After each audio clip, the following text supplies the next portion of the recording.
Hey guys, Tara Ryan here. Today's tip from Tara is a story and some lessons that you can take from it to apply to your own deals. Let me tell you the story. An agent called me up. She has a listing. It is a VA buyer who has gone with one of the big online companies that specialize in helping veterans. The issue is 4 days before closing, the appraisal comes in and it comes in $6,000 low. The lender has said, oh, well, nothing we can do. It's VA, we can't help yet. Eventually, they said they had sent it off to SAR, the VA appraisal group, but hey, hands off, we can't do anything to help you. So the agent called me to see if I could rescue the deal. And guys, I love saving deals. Please call me if you ever have trouble. It's one of our favorite things, is to help you with a Save Our Sale SOS call. In this particular case, though, a low appraisal with VA sticks to the property, just like FHA. So me coming in does not solve that particular problem. We talked about, hey, can you find out their loan estimate? Perhaps I can work a deal where there's a lender credit working with me so I can help bridge that gap, but let's see if there's another way to get there. She sent me over the appraisal, and one key thing that she had mentioned is they had not called for a Tidewater. Tidewater, guys, is specific to VA loans. If the appraisal comes in low, the appraiser is required to reach out to the lender and both agents and say, hey, it doesn't look like I'm going to hit value. Please give me some data. What comps did you guys use to set this purchase price? And it essentially gives the lender and the agents an opportunity to provide the additional data to the VA appraiser before they complete the report. That request was not made on this transaction, which was an interesting clue. So I pulled up the appraisal report, and the backstory is the property was listed up at 426.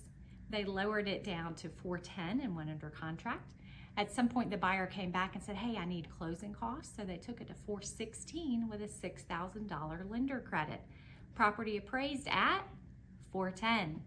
You guessed it, the appraiser was never given the amendment and did not know the sales price had gone back up to the 416. We know this because there was no Tidewater request. The appraiser thought he hit the value.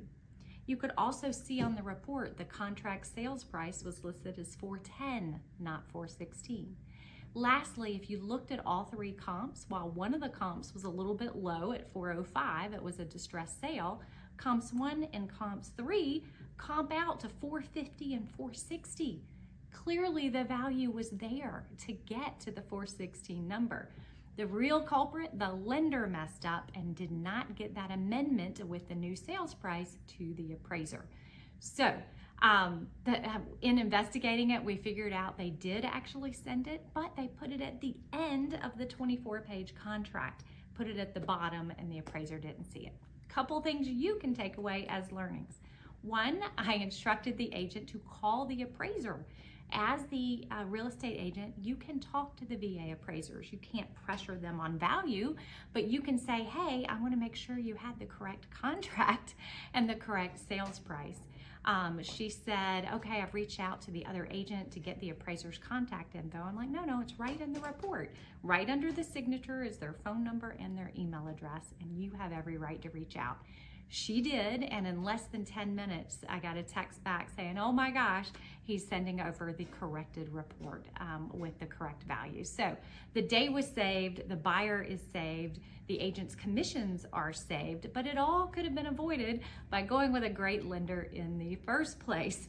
The next thing is not only can you reach out to the appraiser, but now you know what a Tidewater is. And the last thing I want to leave you with is the importance of including a counteroffer, acceptance, or an amendment. If you're sending out the contract to a lender or another party, put those amendatory documents on top of the PDF, not at the end. You want to make sure that the people you're communicating with are getting the most recent and accurate information. So there's a story with a happy ending, and of course the bottom line is we are here to help. Please call me if I can assist you, even if it's a deal we're not working on together. I want to be a resource for you.